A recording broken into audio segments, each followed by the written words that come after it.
এনা যে ঘর বাড়ি দেখতে পাচ্ছেন এনা সব ভাঙ্গে চুরে হালাবো আর কটা দিন মানে কালকে ভাঙ্গে লিখি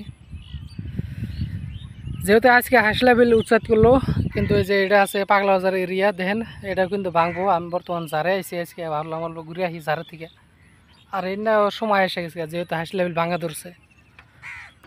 এক মন থেকে যদি উচ্চাত আরম্ভ হয়ে গেছে তাহলে এইভাবে ওয়ে থাকবো একবারে যে পাথার যেরকম খালি এরকম খালি থাকবো সব মানুষ একটা থাকবো না।